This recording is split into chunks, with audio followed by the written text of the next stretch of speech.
Okay, ladies and gentlemen, welcome back to the conference room for the concluding session of our today's meeting. First of all, I would like to welcome Johannes Hahn, the member of the European Commission, responsible, among many other things, chiefly for the EU enlargement and relations with the neighbourhood. And speaking among many other issues, because the European Commission is the collective decision-making body, so each of the members has to cast his vote on all EU policies being decided in Brussels. But before giving floor for Commissioner Hahn for the address, I would like to make a short summary of those discussions that we had earlier today. As a part of the legal disclaimer, I should say that we would have a kind of the more formalized conclusions by the chair prepared later on by the team consisting of Latvian presidency, the External Action Service and the European Commission. So we had people in this room who duly took notes of each and every comment and proposal. So we will try to do a kind of the synthesis and later on distribute to publicly, but also to all participants. So, Chair's summary. I think it clearly came out of today's discussions that free and reliable media is inevitable for implementing the goals of the Eastern Partnership, and not only. Without an adequate understanding, the partnership, as we know it now, risks to obtain an image of a project imposed from above, or, which even worse, to be misinterpreted by those having turned down our offer of cooperation. This substantiates a need for a closer engagement of the EU with partner countries on the issues of media freedom and development of the media landscape. It was recalled on several occasions today that EU and almost all of the partnership region is covered by the same freedom of expression standards. Whether they are followed, that's another issue. Those set by the Council of Europe on the basis of the EHRC. Therefore, those partners sincerely aspiring closer relations with the European Union need as a first thing to adhere to the above standards. Another thing which we actually analyzed early on, and that was the diminishing public confidence in media and trust in media in general. Speakers highlighted the risks that the weakened media landscape brings with it. First, there is no real fight against corruption, no real democratic oversight and control. All in all, no good governance in the country. Second, a weak domestic media means also an exposure to misinformation from abroad, aiming at confusing the audience and disseminate mistrust to legitimate authorities of the country. We can conclude from discussions that media maturity is closely related to the state-building process, and that attempts to undermine the European-oriented process, and that attempts to undermine the European-oriented state-building are mostly found in the globalized information space. This explains why the EU-funded media assistance as mentioned by the representative of the Commission, deserves a special place within assistance efforts as defined in European Neighbourhood Instrument. On the other hand, governments should realize that controlled media is a weak media. Therefore, they should take care of media resilience rather than attempt to control them. Moreover, when speaking about the unleash of propaganda in the Eastern Partnership area, propaganda instigated by the third party, one of the conclusions was that the best weapon against propaganda is not the counter-propaganda, but professional journalism, professional media. And moreover, only own-created content, or let's say mostly the own-created content is really effective against this propaganda. Against this backdrop, a need for more ambitious media support in the Eastern Partnership region was frequently brought up. As most immediate steps in that direction where EU could use all the existing instruments at its disposal could be following. First and foremost, the monitoring of media situation is essential. To tackle the problem, first of all, we must understand it.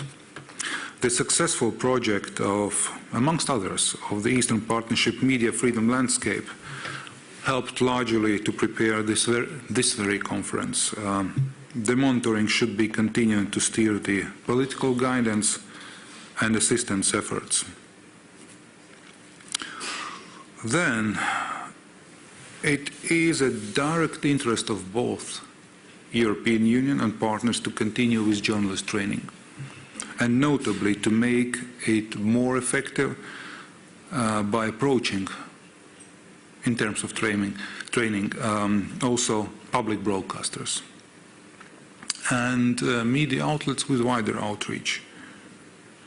Quality journalism products and correct and understandable messages about the EU, amongst others, then would reach a wider audience.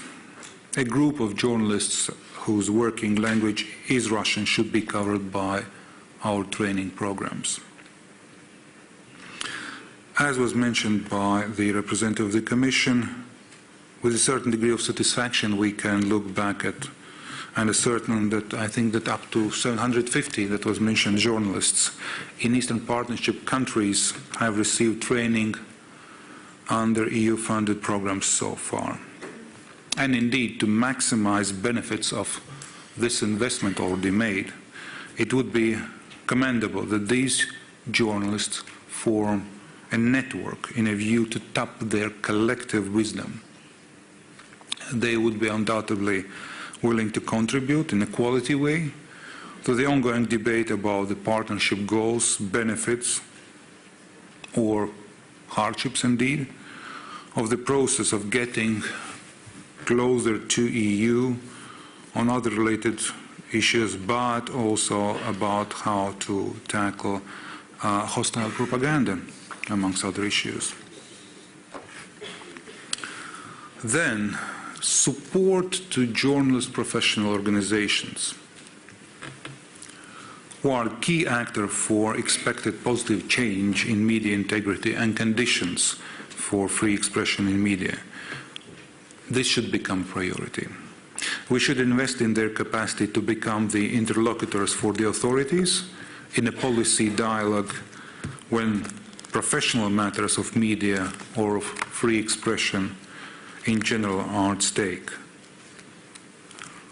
As it was underlined very often today, we are witnessing an unprecedented drop in the professional and quality standards in journalism, and actually not only in the partnership countries but in the Union itself. To this end, the journalist professional organizations are the first actor and ally to defend the values of the profession. They should form a basis for putting in place a respected self-regulation, either in form of press councils or press ombudsman or any similar institution, who should be able to prevent kind of the tabloidization, should I call it that way, tendencies in media, defend ethical norms in journalism and professional standards. Moreover, in the times of the citizen journalism, widespread use of social media and in the view to protect the value of the profession, journalist associations and unions are the first ally to support media literacy programs aiming at promoting critical thinking of audience.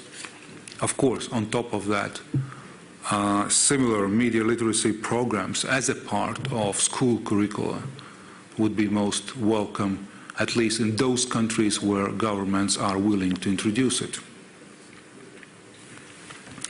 Another closely related issue, this is the exchange, what was mentioned, the exchange of content between, should I say, like-minded media outlets. This is another low-cost solution with a great effect across the region, and also between the region and the European Union. An open dialogue between the authorities and media community, represented by professional organizations, is essential. Even in countries where authorities are not so keen to listen, a dialogue is the only way to tackle media-related issues. Eventually, it's in the ultimate interest of the authorities themselves. The concerns regarding those risks stemming from propaganda pressures were strongly present in today's discussion. This was clearly stated that the way to mitigate these risks was to offer alternative source of information, analysis and entertainment, last but not least, to our citizens who feel close to receiving it in the Russian language. To this end, we are looking forward to the final results of the feasibility study by the European Endowment of Democracy in order to have a further result-oriented discussion on this subject. In the countries of Eastern Partnership, television remains, and with a big distance, the main source of information. In this context, the regulations setting up the broadcasting sector, supervisors or regulators, their independence and duties is of utmost importance. We should look into possibilities offered by the EU cooperation with the Council of Europe to offer the legal advice to our partners, as well as to assist in establishing a credible track record of these regulators. Of course, as I mentioned in introduction, not all the topics relevant to media development were covered by discussions at equal or sufficient degree, so aren't they equally present in my summary. In this regard, further events covering subjects like the role of public service in broadcasting and media, in general, also in Russian language, the delayed digitalization process of the terrestrial broadcasting in Eastern Partnership countries, development of social media and its impact on the development of democracy, etc., are perfectly legitimate for a discussion in this format. So I can only express my sincere wish that this first media conference is not the last, and that following presidencies, in their preparation for further Eastern Partnership events, will take up this initiative and carry it on. With this conclusion, I would like to give floor now to Commissioner Hahn for his address to participants. Thank you very much, State Secretary. Ladies and gentlemen, first of all, it was very interesting to listen to the summary, and I will address many of these issues also in the next few couple of minutes. But I would also like to use the opportunity to thank the Latvian presidency for having organized this first Eastern Partnership Media Conference. I think at the margin of the Riga summit, and I think it was a great idea to do this, and the interest and also the outcome in terms of substance has shown and proved how important it is to come together and to use also such an event for having an exchange and the kind of stock taking where we are.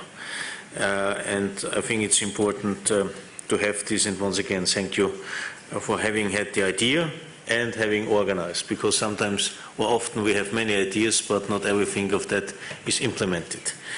And this might be one of the most important findings when dealing also with our neighborhood, that often there are very good ideas, but about implementation one can discuss a little bit more.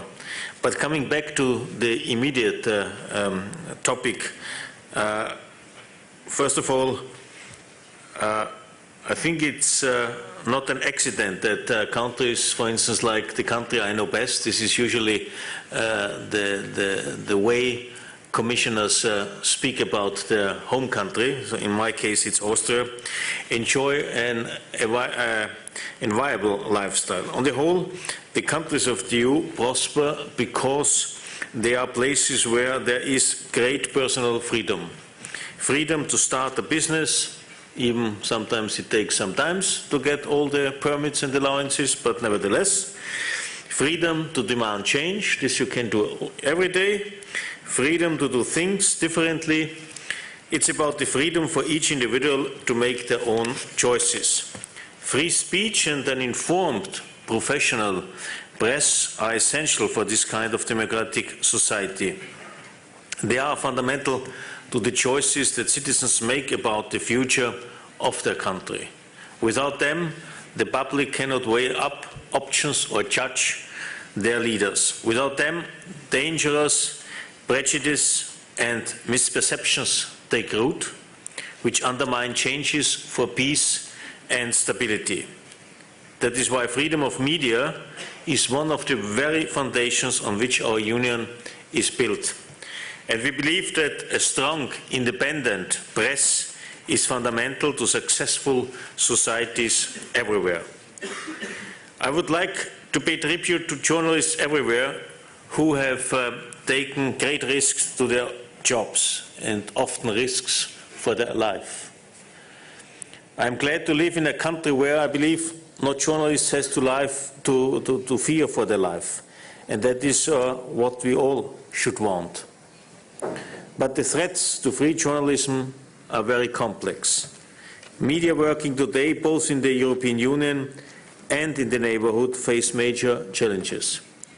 Vested interests often make it difficult for independent media to survive financially. And concentration of media ownership can undermine the diversity of messages that are necessary for a vibrant democracy, limiting the possibility for independent journalism and fostering self-censorship. The flowering of different forms of online and social media is a great contribution to our democracies, and citizens' media can play an important part. However, not all sources can be read with the same degree of trust. This is why we must continue to support professional journalism and the training of journalists, as it was also an outcome of today's discussions apparently. And why we must do all we can do increase the sophistication of our news consumers. It's more important than ever for people to have access to a variety of objective, good quality and independent information. This is true for voters everywhere, and perhaps even more true in countries going through an important transition. No one source of information will ever have the whole picture, so a diversity of voices is essential. Unfortunately, in many of our countries, the fundamental principle of freedom of media is being undermined by those who spread disinformation and misrepresent the facts. The principle of free speech means we must defend the right of others to say, to print and to broadcast views we don't share. But that should not hold us back from exposing disinformation when it appears. And it need not hold us back from pointing to abuse or false propaganda when it arises, or from demanding greater transparency about the influence of certain media empires. Governments have responsibilities with regard to the overall media environment, such as guaranteeing a safe environment where different options can be expressed and ensuring that all citizens have access to factual and objective information. And civil society and media representatives have important roles to play in holding governments to account when it comes to media freedom. Today's conference clearly shows the need for closer engagement of the European Union with partner countries on the issues of media freedom and development. Free and reliable media are crucial for implementing the goals of the Eastern Partnership. The countries that have chosen closer relations with the European Union have to live up to European standards in the media field. It's a challenge, no doubt, but the alternative is a weakened process of state building without democratic control, with limited scrutiny of corruption and a public opinion dangerously exposed to misinformation. Media in countries that are in the process of state building are more vulnerable to government interference and control.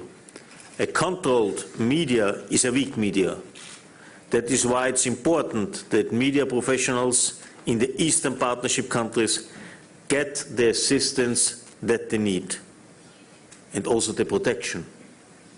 The European Union can use already the existing instruments at its disposal by A. Supporting journalists' training and helping build experience and knowledge of the European Union to encourage accurate reporting. B.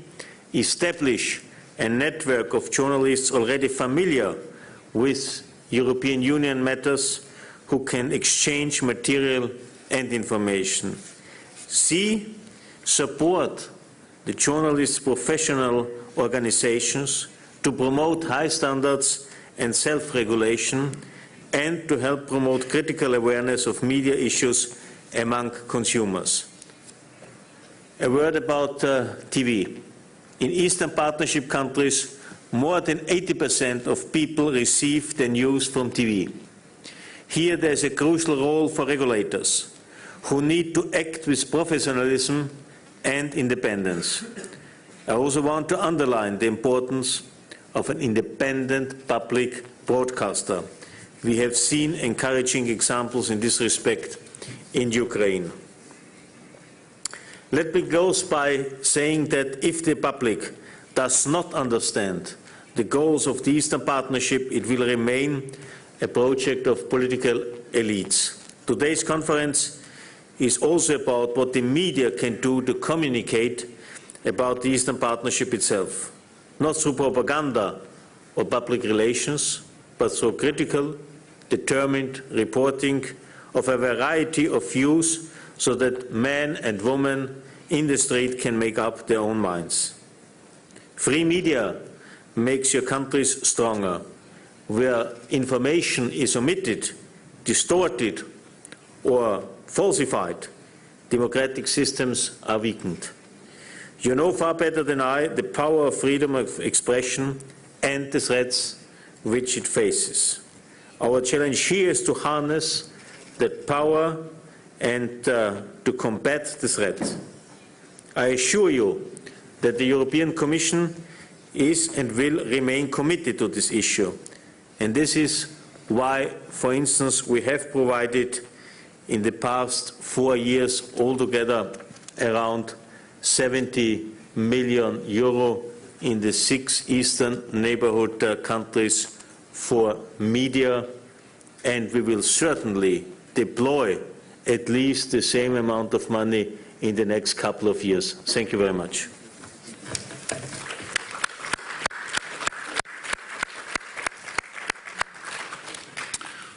Thank you very much, Commissioner Hahn.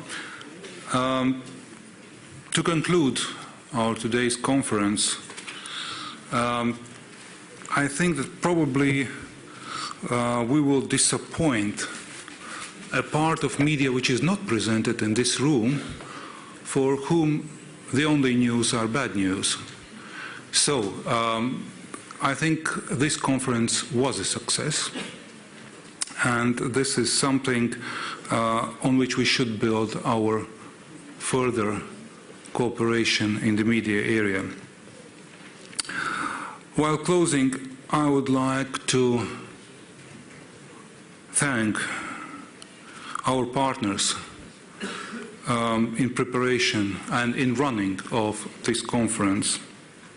First and foremost, that's the European Commission, DG NEAR, the European External Action Service, various think tanks and NGOs, all speakers and moderators, our own presidency teams, and last but not least, our interpreters, whose job today was probably the most difficult one. Thank you very much. And all participants, of course.